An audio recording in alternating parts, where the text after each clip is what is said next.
සුබ දවසක් දුවේ පුතේ. අද මම බලාපොරොත්තු වෙනවා ඔයාලට කතා කරන්න 11 ශ්‍රේණියේ දෙවන වාරේ පළවෙනි පාඩම ප්‍රතිශත පාඩම ගැන. එතකොට මේ ප්‍රතිශත පාඩම ගැන කතා කරනකොට ඔයාලට මතක ඇති මේ ප්‍රතිශත පාඩමේ විවිධ අනුමාතෘකා ඔස්සේ පුතාලා 7 ශ්‍රේණියේදී 8 ශ්‍රේණියේදී 9 10 පන්තිවලදී අපි විවිධ කරුණු කාරණා ඉගෙන ගත්තා. ඒ අනුව අපි යම් යම් ගණනය කිරීම කරා. ඉතින් අද අපි කතා කරන්න යන්නේ 11 ශ්‍රේණිය. 11 ශ්‍රේණියේ ප්‍රතිශත පාඩමට අදාළව තියෙන හීනවන ශේෂ ක්‍රමයේ යටතේ ණය වාරික ගණනය කරන්නේ කොහොමද කියන එක ගැන. හරි.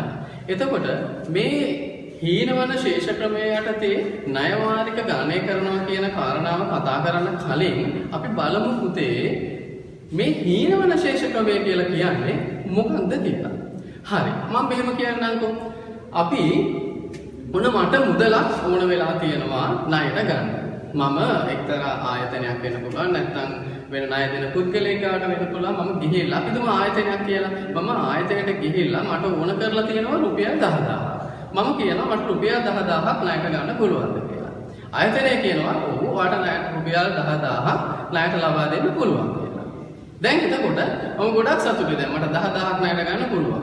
දැන් එතකොට එයාලා කියනවා මේක කොටස් වශයෙන් ඔයාලට ණය පියවන්න වෙනවා කියලා. ඒතර කොටස් වශයෙන් ණය පියවනවා කිව්වම එයාලා අපිට කාලයක් දෙනවා. අපි හිතමු එක මාස 5ක් කියලා.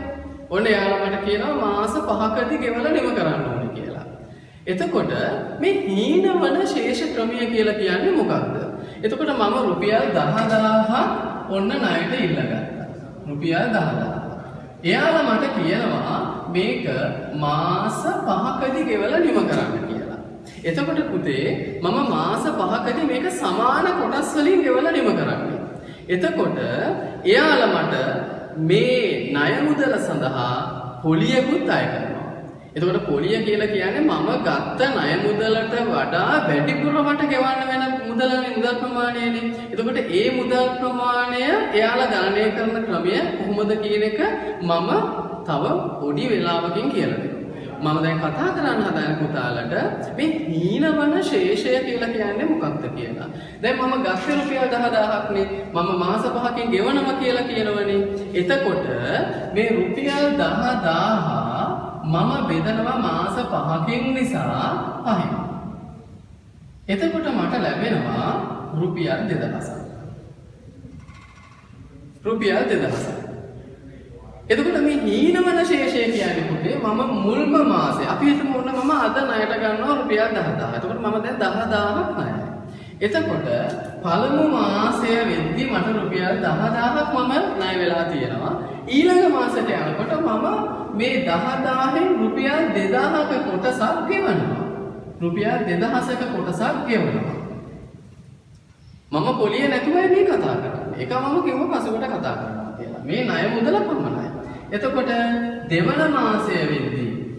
දෙවන මාසය වෙද්දී මට රුපියල් 8000යි ගෙවන්න ඉතිරි වෙලා තියෙන්නේ. මම ඊළඟ මාසෙට එද්දී තවත් 2000ක් ගෙවනකොට මේ ණය මුදලෙන් තව 2000ක් අඩු වෙලා රුපියල් 6000ක් වෙනවා. ඊළඟ මාසයට එද්දී තවත් 2000ක් අඩු වෙලා රුපියල් 4000ක් වෙනවා. ඊළඟ මාසයට එද්දී තවත් 2000ක් අඩු වෙලා රුපියල් 2000 වෙලා මේ 2000 ගෙවුවහම ඔන්න අපේ සම්පූර්ණ ණය මුදල ගෙවිලා අවසන් වෙනවා. දැන් එතකොට බලන්න පළමු මාසයේදී රුපියල් 10000ක් ණය වුණා මම දෙවන මාසයට එද්දී 8000 වුණා. ඊළඟ මාසයට එද්දී 6000 වුණා. ඊළඟ මාසයට එද්දී 4000 වුණා. ඊළඟ මාසයට එද්දී 2000 වුණා. ණය මුදලට මොකද වෙලා තියෙන්නේ? ක්‍රමයෙන් ණය මුදල අඩු වෙගෙන ඇවිල්ලා. ඒක තමයි අපි කියන්නේ හීන වේගෙන එනවා කියලා. ඉතින් මෙන්න මේ කරුණට තමයි අපි කියන්නේ හීනවන ශේෂය කියලා. අඩු වේගෙන යනවා අපිට ගෙවන්න තියෙන ණය මුදලේ කොටස. අපිට ගෙවන්න ඉතිරි වෙලා තියෙන මුදල. ණය මුදලේ අපි ගත්ත ණය මුදලෙන් අපිට ගෙවන්න ඉතිරිව තියෙන ණය මුදල මාසෙන් මාසයට අඩු වෙවි යනවා. මේකට කියනවා හීනවන ශේෂය කියලා. දැන් මම හිතනවා පුතාලට මේ හීනවන ශේෂය කියන කරුණ හොඳටම වැටහුණා කියලා. දැන් මම කිව්ව පුතාලට පොලිය ගණනය කරගන්න විදිය. දැන් යාලා අපිට ණය මුදල විතරක් ගෙවනවට නෙමෙයි කැමති වෙලා තිබුණේ පොලියත් සමග ගෙවන්න වෙනවා. අපි බලමු එහෙමනම් මේ උදාහරණයෙම මේ වැඩේ කොහොමද කරන්නේ කියලා. දැන් ඔන්න රුපියල් 10000ක් තමයි මම ණයට ගන්න මුදල. රුපියල් 10000ක්. එයාලා මට කියනවා 100ට 12ක 12ක පොලි ප්‍රතිශතයක් අය කරනවා කියලා වාර්ෂික පොලි ප්‍රතිශතයක්. මම මේක මෙතන ලියන්නම්කෝ වාර්ෂික පොලි ප්‍රතිශතය. මම පොලි ප්‍රතිශතය කියලා විතරක් කියනවා. පොලි ප්‍රතිශතය. ඒක කීයද? 100ට 12. පොලි ප්‍රතිශතය 100ට 12. වාර්ෂික පොලි ප්‍රතිශතය. එතකොට දැන් අපි මේ පොලිය ගණනය කරනු ලබන්නේ මේ ණය වාරිකය ගණනය කරනු ලබන්නේ හීනවන ශේෂ ක්‍රමයේ යටතේ. එතකොට අපි මේ රුපියල් 10000න් මාසයකට ගෙවන්න තියෙන ණය මුදලේ කොටස බලනවා. කොහොමද මේක බෙදනවා? මම වාරික ගණන 5යිනේ මම මාස 5කින් තමයි මේක ගෙවන්නේ. මාස 5කින්. එතකොට අපේ කාලය තමයි මාස 5. එතකොට මම 5න් බෙදනවා. එතකොට මට ලැබෙනවා රුපියල් 2000ක්. මේ ලැබුණේ මාසයකට ගෙවන්න තියෙන ණය මුදලේ කොටස. මාසයකට ගෙවන්න තියෙන ණය මුදලේ කොටස තමයි මට රුපියල් 2000යි කියලා ලැබිලා තියෙන්නේ. දැන් අපි එහෙනම් බලමු මේ හීනවන ශේෂ ක්‍රමය යටතේ මාසෙන් මාසෙට පොලිය ගණනය කරන්න. පළමු මාසය සඳහා මම හදනවා. පළමු මාසය සඳහා මොකද වෙන්නේ? මං පළමු මාසයේදී රුපියල් 10000ක් ණය වෙලා ඉන්නේ. ඒ 10000න් එයාලා මට වාර්ෂිකව 100ට 12ක් පොලි ප්‍රතිශතයේ විදියට අය කරනවා කියලා තියෙනවා. දැන් මේ දීලා තියෙන වාර්ෂික පොලි අනුපාතිකය. දැන් මම මෙතන 12න් එකකින් ගුණ කරනවා. මෙන්න මේ 12න් එකකින් ගුණ කරන්නේ ඇයි කියන එක පුතාලා අවබෝධ කරගන්න වෙනවා. මොකද හේතුව මම වාර්ෂික පොලි අනුපාතිකයක් නේ අපිට මේ ආයතනයෙන් ගෙවන්න කියලා දීලා තියෙන්නේ වාර්ෂික පොලි අනුපාතිකයක් යටතේනේ. ඒක නිසා මම මේ පළමු මාසය සඳහායි පොලිය ගණනය කරන්නේ. එතකොට මම කාලය ආදේශ කරනකොට මේ මාස 1යි කියලා මම මෙහිම ලිව්වොත් නම් වැරදි. එතකොට මම දීලා තියෙන්නේ මාස 1යි හැබැයි පොලි දීලා තියෙන්නේ වාර්ෂික පොලියක් විදියට. ඒක නිසා මේ මාසයක මම අවුරුදු විදියට ඉදිරිපත් කරන්න ඕන නිසා තමයි 12න් බෙදුවේ. ඇයි 12න් බෙදන්නේ? අපි දන්නවා අවුරුද්දට මාස 12යි. දැන් මාස 24ක් තිබුණා නම් ඕක අවුරුදු කරන්න 24 12න් බෙදනවනේ. නේද? එතකොට අවුරුදු 2යි කියලා එනවා. එහෙනම් මාසයක් අවුරුදු කරන්න මම මොකද කරේ? මාස 1 12න් බෙදුවා. අන්න ඒ නිසා 12න් එක ආවේ. දැන් අපි මේක සුළු කරගත්තොත් මේ විදිහට 12 අපිට ලැබෙනවා රුපියල් 100ක්. ඒ පළමු මාසය සඳහා පොලිය. ඉංග්‍රීසි මාධ්‍ය දරුවන්ටත් උදව් වෙන්න මම කියන්නම් මේ හීනවන ශේෂ ක්‍රමයේ යටතේ ණය වාරික ගණනය කරනවා කියන එක හීනවන ශේෂ ක්‍රමයට යාලා කියනවා reducing balance කියලා. තවත් වචනයක් කියනවා නම් diminishing loan balance. එහෙමත් කියන්න පුළුවන්. එතකොට මේ වාරිකය කියන එකට යාලා කියනවා installment එක කියලා. ඒකත් මතක තියාගන්න ඉංග්‍රීසි මාධ්‍ය දරුවන්ට උදව්වක් වෙන්න ඕන නිසා. එතකොට මම මේ ගාන ඉස්සරහට ගියොත් පළමු මාසය සඳහා මම ඔන්න පොලිය ගණනය කරා. දැන් මම යනවා දෙවන මාසයේදී. දෙවන මාසයේදී අපි කලින් කතා කරා. මොකද වෙන්නේ? තව රුපියල් 2000ක් අඩු වෙනවා නේද? එතකොට දෙවන මාසය සඳහා එද්දී මේ 10000 රුපියල් 8000ක් වෙනවා. එතකොට 8000ෙන් තමයි 100ට 12. 8000යි අපිට ගෙවන්න ඉතුරු වෙලා තියෙන්නේ නෑ. ඒක 12න් එකෙන් කලින් වගේම ගුණ වෙනවා. එතකොට අපිට ලැබෙනවා රුපියල් 80ක්. ඒ දෙවන මාසයේ වෙද්දී අපි ගෙවිය යුතු පොලිය. ඊට පස්සේ මම එනවා තෙවන මාසය. නැත්තම් තුන්වන මාසය කියලා කියන්න පුළුවන්. තෙවන මාසය සඳහා අපි ගණනය කර ගන්නවා පොලිය. එතකොට අපිට එනවා තෙවන මාසයේදී රුපියල් 6000යි ඉතුරු වුණේ. ඒකෙන් 112ක් බලලා 12න් එකෙන් ගුණ කරනවා.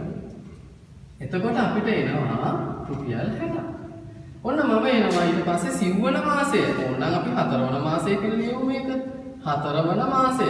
ප්‍රශ්නයක් නැහැ. හතරවන මාසය සඳහා මම සඳහා කියලා විතරයි ලිව්වේ. මේ පොලියයි මම හොයන්නේ. කෙටියෙන් ලිව්වා මෙතන. හතරවන මාසයේදී රුපියල් කීයද ඉතුරු වෙන්නේ? රුපියල් 4000යි නේද? 2000 නේ අඩු වෙන්නේ. කලින් අපි කතා කරා. හීනවන ශේෂ ක්‍රමය. එතකොට 4000න් 112ක් බලලා නැවත 12න් එකෙන් ගුණ කරනවා. මම හිතන්නේ දැන් හොඳටම අවබෝධ වුණා. නැවත මම මේ 12ට 12ක් ඇතුණා මෙතන. මේ බිංදු දෙකට මේ බිංදු දෙක අයින් වුණාම රුපියල් 40ක් කියලා එනවා. තව එක මාසයක් තියෙනවා. මාස 5යි කාලය. එහෙමනම් මෙන්න අවසාන මාසය, ඒ කියන්නේ 5 වන මාසය.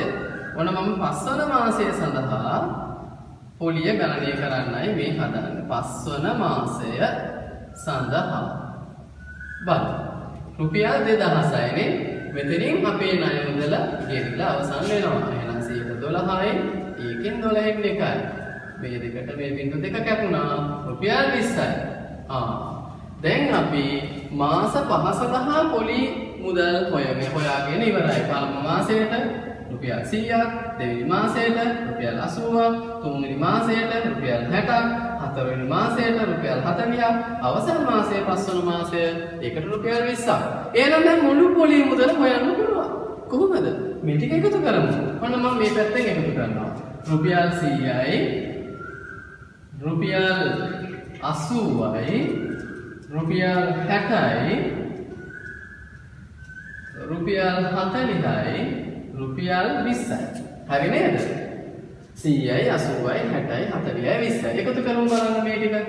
බිංදුවයි 8යි 6යි 14යි. බිංදුවයි 8යි 8යි, 8යි 6යි 14යි, 14යි 4යි 18යි, 18යි 2යි 20යි.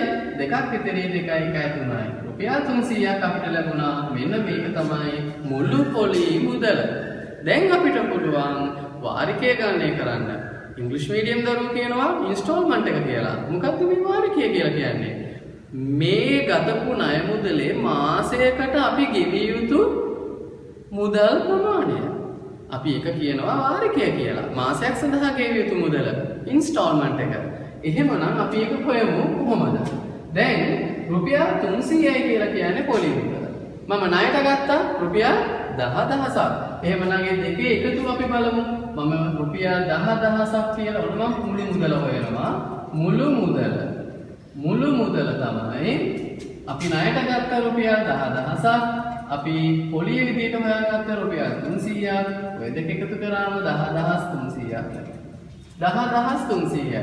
රුපියල් 10300ක් ආව මුළු මුදල. එහෙමනම් වාරිකය හරිම ලේසියෙන් හොයන්න පුළුවන්. කොහොමද? රුපියල් 10300 මම බෙදනවා වාරික ගාන මාස ගාන 5 නිසා 5න් බෙදුවා.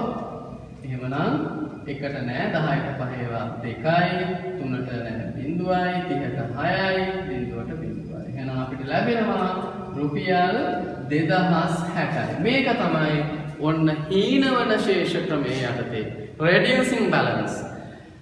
මේ හීනවන ශේෂ ක්‍රමයේ යටතේ වාරිකයක් වෙනුවෙන් මේ මේ ණය මුදල සඳහා මේ වාරිකය වශයෙන් අපිට ලැබුණු මුදල. අපි ලබාගත් රුපියල් 10000 ණය මුදලට ගෙවිය යුතු වාරිකය වශයෙන් ගෙවිය යුතු මුදල උන් අපි හෙව්වා. මේක තමයි අපේ පාඩමේ අද මාතෘකාව උනේ. දැන් හැබැයි පොඩි ප්‍රශ්නයක් තියෙනවනේ පුතාලට. මොකක්ද? පුතාලා දුවලා දන්නවා දැන් මේ මාස 5ක් නිසා මම හැදුවා එක පාරයි, දෙපාරයි, තුන් පාරයි, හතර පාරයි, පස් පාරක් පොලිය. දැන් අවුරුදු 5කට වගේ ණය මුදලක් ගත්තොතින් විශාල මුදලක් ගන්නවොතින් අපි එහෙම නේද? අපේ කාලය වැඩි කර ගන්නවා ගෙවන්න තියෙන. නේද? එතකොට අවුරුදු 5ක් වුණොත් අවුරුද්දට මාස 12යි, 12 5ක් 60යි. එතකොට 60 පාරක් මේක හදන්න ඕනනේ. කරදරයි නේද? ඔව්. එතකොට මේ ක්‍රමය ගොඩක් දිග වැඩි. මම 60 පාරක් හදනකොට ප්‍රශ්න පත්‍රයේ අපිට කාලය ඔක්කොම අවසන් වෙලා තියෙන්නේ. මේ ගාන විතරක් හදනකොට. එහෙමනම් පුතේ ඔන්න මම දැන් ඔයාලට මේ වැඩේම කරන්න ලේසි ක්‍රමයක් කියලා දෙනවා. බලමු මොකද්ද මේ ලේසි ක්‍රමය. මට අවශ්‍ය වෙලා තියෙන ප්‍රධාන වශයෙන් මෙන්න මේ හීනවන ශේෂ ක්‍රමයට තියාගමු මේ මුළුපොලිය හොයාගන්නනේ. එතකොට පුතාලා බලන්න මෙන්න මෙතන ලස්සන සම්බන්ධයක් තියෙනවා. මේ පොලිය මුදල් ටිකේ අපූර්ව සම්බන්ධයක්. මෙතන තියෙනවා 20. මම ලියන්නම් මෙහෙම 20 ගුණ කිරීම 1යි කියලා කිව්වොත් 20 එනවා නේද? ඔව්. 60 ගන්න පුළුවන් නේද? 20 ගුණ කිරීම 2යි කියලා. 60 නෙමෙයි මට වැරදුනා 40. 20 ගන්න 40 ගන්න පුළුවන් 20 ගුණ කිරීම 2යි. 60 ගන්න පුළුවන් 20 ගුණ කිරීම 3යි කියලා නේද? 80 20 ගුණ කිරීම 4යි නේ. 100 20 5ක්නේ. හරි. දැන් හැමතැනටම 20 කියලා ආවා. මේ 20 කියලා එන්නේ මොකක්ද? 20 කියලා පුතාලා හොයාගත්තේ අවසාන මාසය. නැත්තම් මේ ගානට අනුව නම් මාස 5 නිසා පස්වන මාසය සඳහා ගෙවන්න තියෙන ණය මුදලට අදාළ පොලිය. පැහැදිලි නේ? එතකොට ඒක තමයි 20 කියලා හොයාගත්තේ. ඉතින් ඒ 20 තමයි එතකොට මේ විවිධ සංඛ්‍යාවලින් ගුණ වෙලා තියෙන්නේ. එහෙමනම් අපි මේ 20 හොයාගන්න විදිය පහසුවෙන්ම පුළුවන්. අපේ ණය මුදල මාස ගණනෙන් බෙදනවා. ණය මුදල මාස ගණනෙන් බෙදනවා. එතකොට එනවා රුපියල් 2000යි කියලා. ඒ 2000 පොලි ප්‍රතිශතයෙන් ගුණ කරලා 12 එකෙන් ගුණ කරපුවාම මේ 20 ලැබෙනවා. එහෙනම් දැන් ඒක හොයාගන්න ඔන්න පහසුයි. පැහැදිලි නේද? ඊළඟට මම මේ ගුණ කරන සංඛ්‍යා ටික ඒක හොයාගන්නේ කොහොමද? මේ බලන්න ලස්සන සම්බන්ධයක් 1 2 3 4 5 මුල් මාසෙ ඉඳලා 15ට ආවතින් 5 4 3 2 1. ඒ කියන්නේ මාස 5යි නම් 5 4 3 2 1. මේ ටික එකතුව ගත්තොත් 5යි 4යි 9යි 9යි 3යි 12යි 12යි 2යි 14යි 1යි 15යි. දැන් බලන්නකො 20 15ෙන් ගුණ කරලා 20 කියන්නේ අවසාන මාසයේ සඳහා ආපු පොලිය ණය මුදලට ආපු 15 කියන්නේ මේ සංඛ්‍යා ටික එකතුව. ගුණ කරාම එනවනේ 300. අන්න අර පොලිය මුදල අපිට ලැබිලා. එහෙමනම් පුතේ මේ 5 4 3 2 1 කියලා කියන්නේ මෙන්න මේ ආපු සංඛ්‍යාවල එකතුව විදියට තමයි මේ ගුණ වුණු සංඛ්‍යාවල එකතුව තමයි 15. එතකොට මාස 60ක් වුණොත් 60 59 58 57 ඔහොම එක දක්වා එකතු කරන්න ඕන ඒකත් කරදරයි. එහෙනම් ඒකටත් ලේසි ක්‍රමයක් තියෙනවා. මේ මොනවද තියෙන්නේ? මේ ඇවිල්ලා තියෙන්නේ අපූරු ශ්‍රේණියක්. ඔයාලා ඉගෙනගත්ත 10 ශ්‍රේණියේදී මොකක්ද? සමාන්තර ශ්‍රේණි. ඉංග්‍රීසි මීඩියම් දරුවෝ කිව්වා arithmetic progression කියලා. එතකොට මේ සමාන්තර ශ්‍රේණිවල පදවල එකතුව හොයන්න පුතාලා අපූරු සම්බන්ධයක් ඉගෙන ගත්තා. මොකක්ද ඒ? ඔයාලා ඉගෙන ගත්තා n බෙදීම 2 a ධන l කියලා. n බෙදීම 2 a ධන l කියලා සම්බන්ධයක්. මෙතන n කියලා කිව්වේ පද ගණන.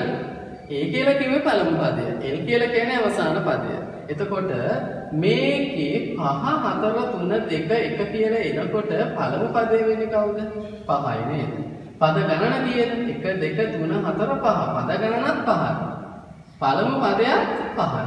අවසාන පදය අනිවාර්යෙන් එකෙන් අවසන් වෙන්නේ. කොහොම ඇවිල්ලා අනිවාර්යෙන් අවසන් වෙන්නේ කීයෙන්ද? එකෙන්. එහෙමනම් ඔයාලට මේක 5 බෙදීම 2 5 දන්න එක කියලා ගන්න පුළුවන්. දැන් මම මේකට තව සම්බන්ධයක් කියන්නම්. මොකද්ද?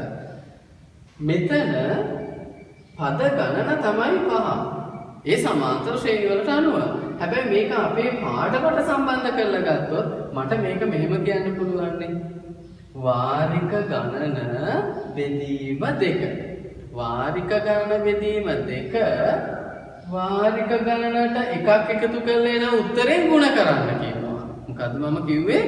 වාරික ගණන බෙදීම 2 වාරික ගණනට එකක් එකතු කරලා එන උත්තරෙන් ගුණ කරන්න කියලා කියනවා. අන්න එතකොට අපිට එනවා මේ බලන්න 5 බෙදීම 2 5යි 1යි 6යි. මේක සුළු වුණාම 5 3 15යි. අපිට ආව 15යි කියලා. මේ උත්තරේ ආවා. දැන් මේ උත්තරේ ගන්න විදිය දන්නවා. මේ උත්තරේ ගන්න විදිය දන්නවා. ඒ දෙන්න ගුණ කරාම 300යි කියලා ආවා. දැන් අපිට ඉගෙන ගන්න වචන ටිකක් තියෙනවා. මොනවාද? මෙන්න මේ ආපු 5 4 3 2 1 එකතුව විදියට ආපු පිළිතුර. මෙයාට අපි කියනවා මාස ඒකක ගණන කියලා. ඉංග්‍රීසි මීඩියම් ළමයි කියනවා number of month units කියලා. number of month units කියලා. මාස එකක ගණන. දැන් මාස එකක ගන්න ක්‍රමය දානවා. මොකක්ද? වාරික ගණන දෙකට බෙදලා වාරික ගණනට එකක් එකතු කරාම එන උත්තරෙන් ගුණ කරනවා. පැහැදිලි නේද? ඊට පස්සේ 20යි කියලා ආවේ අවසාන මාසයට ආපු ණය මුදලට මාසයකට අදාළ ණය මුදලට පොලිය ගණනය කරා. ඒක තමයි 20යි කියලා ආවේ. ඒ දෙන්න ගුණ කරාම 20 15න් ගුණ කරාම 300යි කියලා ආවා. දැන් එතකොට අපි දන්නවා පොලිය හොයාගන්න විදිය. දැන් මොකද කරන්නේ? ඒක එකතු කරනවා මුළු ණය මුදලට. අපි ගත්ත ණය මුදලට. ඒ දෙන්න එකතු කරාම ගෙවන්න තියෙන මුළු ගාන. ඒක බෙදුවම වාරික ගානෙන් අපේ උත්තරය. එතකොට මට මෙන්න මේ කරපු ගණනය කිරීම ටික සම්පූර්ණයෙන්ම අතාරින්න පුළුවන් නේද? මම ඒකයි බෝඩ් එකේ ගොඩක් ලියලා මම ඒක ඉතුරු කරා. පුතාලට දැනෙන්න ඕන නිසා. මේ ටික සම්පූර්ණයෙන් අයින් වෙනවා. ඔන්න මම දැන් බෝඩ් එක ක්ලීන් කරලම පෙන්නන්නම් මේ ටික. මේ ටික අයින් වෙනවා. දැන් බලන්න ගාන කොච්චර පුංචි වෙනවද කියලා. දැන් මම ගොඩාක් වෙලා කියපු දේවල් ටික ඔන්න දැන් හොඳින්ම වැටහෙනවා. දැන් බලන්න මෙන්න මෙච්චරයි. මෙතේනොත් තව අයින් කරන්න පොඩි දේවල් තියෙනවා. එහෙමනම් මම මේ ගාන අයිසරයක් ඉක්මනට හදනවා. ඔන්න බලා ගන්න කොහොමද කියලා. මම මේ ටික ඔක්කොම ක්ලීන් කරනවා. දැන් සියල්ලම අසනවා මම මේක. මම නැවත පුතාලට ගාන කියනවා. මොකද්ද? රුපියල් 10000ක් ණයට ගත්ත එක්තරා ආයතනයකින්. ආයතනය මට කියනවා ඔයා මට පොලි ප්‍රතිශතයේ විදියට අපි 112ක් අය කරනවා මාස 5කින් ගෙවන්න ඕනේ කියලා. මම කැමති වෙනවා. එහෙනම් මොකද්ද දැන් අපේ ගාන? රුපියල් 10000ක් ණයට ගත්තා. රුපියල් 10000ක් ණයට ගත්තා. 112ක පොලි ප්‍රතිශතය යටතේ මාස 5කින් ගෙවලා නිම කරන්න ඕනේ. අපෙන් අහනවා මාසයක් සඳහා වන වාරිකය ගණනය කරන්න කියලා. වාරිකය කීයද කියලා යහන්නේ. අපි ඔන්න බලමු ඉක්මනට හදන විදිය. පුතාලගේ ඔරලෝසුවේ බලන්න වෙලාව කීයද කියලා. මම මේක මිනිත්තු 3කින් වගේ හදනවා. පුතාලටත් මිනිත්තු 3ටත් කලින් හදන්න පුළුවන්. බලමු. ඉස්සෙල්ලා මොකද කරන්නේ? මම ඉස්සෙල්ලාම රුපියල් 10000 බෙදනවා. ඒ කියන්නේ ණයට ගත්ත මුදල අපිට ගෙවන්න තියෙන මාස ගණනෙන්. එතකොට එන්නේ මොකක්ද? මාසයක් සඳහා ගෙවිය යුතු ණය මුදලේ කොටස. ණය මුදලේ කොටස. ඉංග්‍රීසි මීඩියම් ළමයට කියනවා නම් portion of the loan to be paid per month. මාසයකට ගෙවන්න තියෙන ගාන. හරි. ඔන්න ලැබුණා රුපියල් 2000යි කියලා. හරි. ඊට පස්සේ මොකද කරන්නේ? මාස ඒකකයකට ඒ කියන්නේ මාසයක් සඳහා මාස ඒකකයකට ගෙවිය යුතු ණය මුදලේ කොටස. ණය මුදලේ මාස එකකට ගෙවිය යුතු ණය මුදලට අදාළ පොලිය. ණය මුදලට අදාළ පොලිය. ණය මුදලට අදාළ පොලිය. හරි. මාස එකකට ගෙවිය යුතු ණය මුදලට අදාළ පොලිය බලමු. රුපියල් 2000යි. ඒකෙන් පොලිය අනුපාතිකය 112යි. 118ක් වුණා 118යි. 120ක් වුණා 120යි දෙන්න දාන්නේ. දැන් 112 නිසා 112යි. 12න් එකයි. මේක අපි විදිය දන්නවා. මේ දෙකට මේ දෙක කැපුණා. මෙයාට මෙයා අපි කපා ගත්තා. අපිට ආව උත්තරේ රුපියල් 20යි. සමහරලාට විභාගෙදී අහන්න පුළුවන් මේ කොටසට විතරක් උත්තරේ. එතකොට ඔන්න දැන් දන්නවා. ඊළඟට අපි එනවා මාස ඒකක ගණන. දැන් මේක හොයන විදිය දාන්න. මාස ඒකක ගණන. කොහොමද? අපි අර ඉගෙන ගත්ත ක්‍රමය නේද? මාස ගණන නැත්නම් වාරික ගණන බෙදනවා දෙකෙන් ගුණ කරනවා වාරික ගණනට එකක් එකතු කළේන උත්තරේ. එතකොට 6යි. මෙතන 5 බෙදීම 2යි. 2ේව 1යි 2ේව 3යි. මේ දෙන්න කැහිම කැපිලා යනවා නේද? එතකොට අපිට එනවා 5 4 3 15යි කියලා. ඔන්න මාස එකක් ගන්න යෙරුවා. දැන් හොයනවා මොකක්ද? මුළු පොලිය. මුළු පොලිය මම මෙතෙන්ට එන්න ඉඩ නැති නිසා මුළු පොලිය. කොහොමද මුළු පොලිය හොයන්නේ? අපි මාස ඒකකයට ගෙවිය යුතු ණය මුදලට අදාළ පොලිය රුපියල් 20යි. එයා ගුණ කරනවා මාස ඒකක ගණනයෙන්. ඒක 15යි. ගුණ කරාම අපිට එනවා රුපියල් 300යි. දැන් මම ගෙවන්න තියෙන මුළු මුදල හොයනවා. කොහොමද? හරිම සරලයි. ගෙවන්න තියෙනවා මම ණය විදියට ගත්තනේ 10000. ඒකට 300ක් එකතු කරනවා පොලිය. එහෙනම් 10300යි. එහෙමනම් වාරිකය හරිම සරලයි. 10300 බෙදන්න ඕනේ කීයද? මාස කීයද? මාස 5යි. එහෙනම් 5යි. එකට නෑ 10ට 5ව 2යි, 3ට නෑ 0යි, 30ට 5ව 6යි, 0ට 0යි. ඔන්න මට උත්තරය ලැබුණා රුපියල් 2060යි. ඕක තමයි පියවර ටික. ඉතින් පුතේ මේ ගාන මාස ගාන තව 60ක් වුණත් 100ක් වුණත් 200ක් වුණත් මේ පියවර ටික මෙච්චරමයි.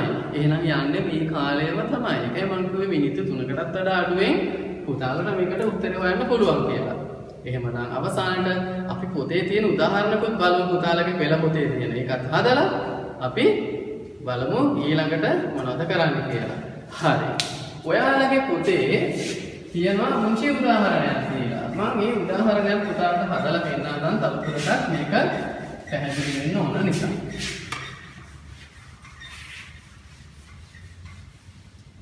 ඔයාලට කියනවා මෙන්න මේ වගේ ගානක් කියලා තියෙනවා.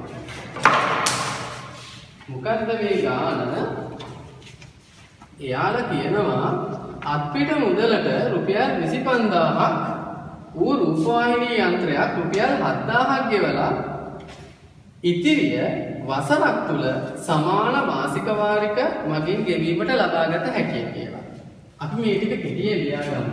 රුපියල් 25000යි කියලා දීලා තියෙන්නේ රුපියල් 25000යි කියලා දීලා තියෙන්නේ රූපවාහිනී යන්ත්‍රයේ මිල.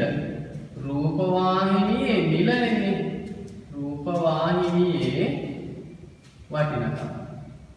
වටිනාකම. හරි. රුපියල් 25000යි. රුපියල් 7000ක් කලින් ගෙවන්න ඕන. ඒකට අපි කියනවා මූලික ගෙවීම කියලා. මූලික ගෙවීම රුපියල් 7000යි. ඉංග්‍රීසි මීඩියම් දරුවෝ කියනවා ඩවුන් පේමන්ට් කියලා නැත්නම් ඉනිෂියල් පේමන්ට් කියලා. හරි. ඊට පස්සේ යාලා කියනවා වාර්ෂික පොලි අනුපාතිකය. වාර්ෂික පොලි අනුපාතිකය එයාලා අපිට දීලා තියෙනවා 118යි කියලා. වාර්ෂික පොලි අනුපාතිකය. පොලි අනුපාතිකය 118යි කියලා දීලා තියෙනවා. අපිට කියනවා මේක හීනවන ශේෂ ක්‍රමයේ යටතේ තමයි ණය වාරික ගණනය කරන්නේ වසරක් තුල. ඒ කියන්නේ කාලය කීයද? කාලය මාස 12යි. වසරක් කියන්නේ ඒකනේ. මාස 12කින් ගෙවන්න පුළුවන් වෙන්න ඕනේ. එහෙනම් අපි බලමු වාරිකය හදන්නේ කොහොමද කියලා. අපිට මෙච්චරයි වල වෙන්නේ. ඉක්මනටම හදනවා. ඔන්න වෙලා බලාගමු. මිනිත්තු 3 පුළුවන් ද බලමු. හරි. ගෙවීම 25000. එහෙනම් ණය මුදල හොයනවා අපි. ණය මුදල. දැන් කලින් නම් කෙලිම ණය මුදල ආව රුපියල් 10000 කියලා. මෙතන මුලින් ගෙවනවනේ. එවනම් ණය මුදල හොයා ගන්න වෙනවා. රුපියල් 25000න් අඩු කරන්න වෙනවා. කීයද? 7000ක්. එතකොට පුතාලට ලැබෙනවා රුපියල් 18000ක්. ඒක හෙව්වා. පළවෙනි එක පැහැදිලිනේ. ඊට පස්සේ මාසයකට ගෙවිය යුතු ණය මුදලේ කොටස. ණය මුදලේ කොටස. හරි. ඒකත් අපි හොයාගමු කොහොමද? 18000 ඔන්න මම බෙදනවා කියන්නේ. මම 18000 බෙදනවා මාස 12ක් නිසා 12කින්. එතකොට එකට නෑ 18ට 12 1යි 6ක් ඉතිරි 60ට 12 5යි 0.0යි ආවා රුපියල් 1500ක්. රුපියල් 1500ක් ආවා. මේ මාසයකට ගෙවන්න ඕන ණය මුදලේ කොටස. දැන් මම හොයනවා මාස ඒකකයකට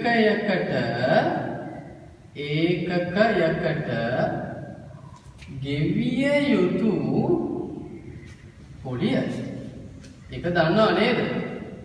සංකාලා හදන්න දන්නවා කොහොමද? 1500යි එයාගෙන් ඊයද පොලිය ප්‍රතිශතය 18යි 118යි 12න් එකක් දානවා වාර්ෂික පොලිය ප්‍රතිශතයක් ගැන කතා කරන්නේ. මේ බිඳු දෙකට මේ බිඳු දෙක කැපුණා 6ව 2යි 6ව 3යි 15ව 3ක් කීයද? 45යි. ඒක බෙදන්න තියනවා දෙකෙන්. අපි දන්නවා මේක බෙදන්න 22යි 750යි නේද? ඕන්නේ. දැනටම තියමු. විශේෂයෙන් අහලා තියෙනවා නම් පිළිතුරක් විදියට ප්‍රශ්නයකට බෙදලා 22යි 750යි කියලා දාන්න.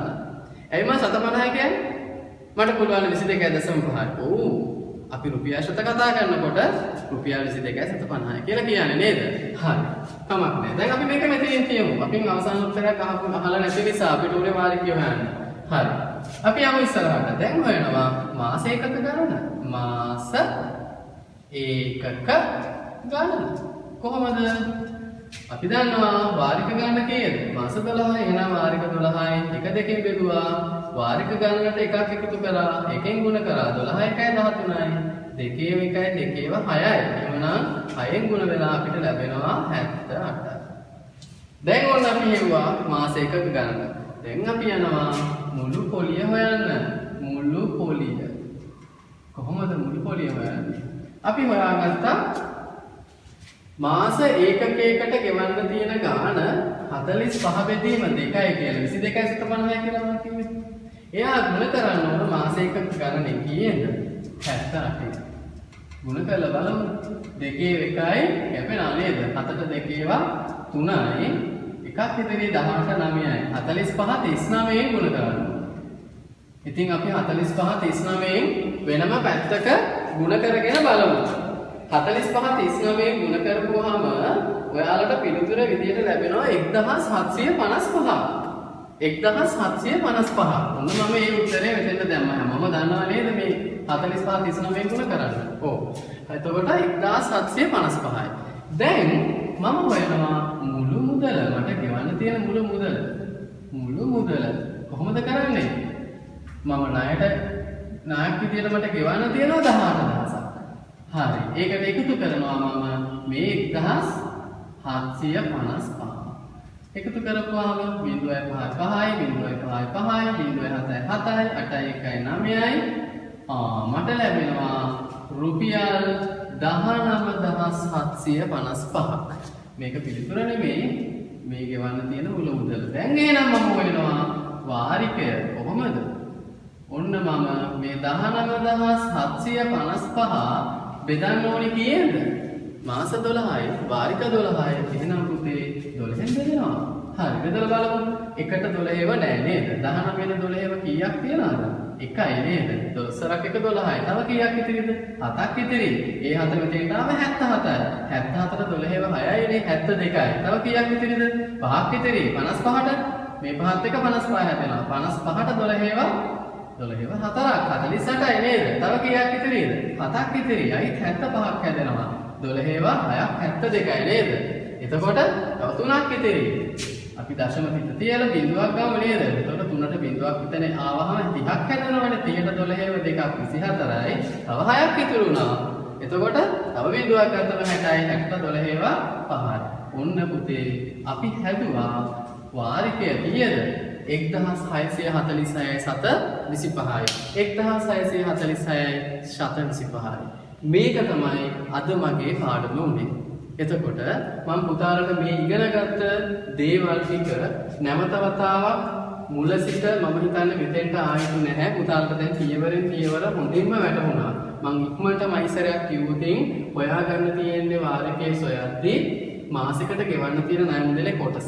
ඊට පස්සේ ඒක සඳහා කියන්නේ මාසයකට ගෙවිය යුතු ණය මුදලට දාලා පොලිය හොයාගත්තා. ඒක මේ ආකාරයෙන් හෙව්වා. ඊට පස්සේ මාස එකක් ගන්න හෙව්වා. ඒක පුතාලා හොඳින්ම දන්නවා. ඊට පස්සේ මුළු පොලිය හෙව්වා. මාස එකක් ගන්න මාස එකක් සඳහා ගෙවිය යුතු පොලියෙන් ගුණ කරලා. ඊට පස්සේ අපි මේ හොයාගත්ත පොලිය මුළු මුදල හොයා ගන්න ඕන නිසා ඒ ණය මුදලට එකතු කරනවා මේ පොලිය.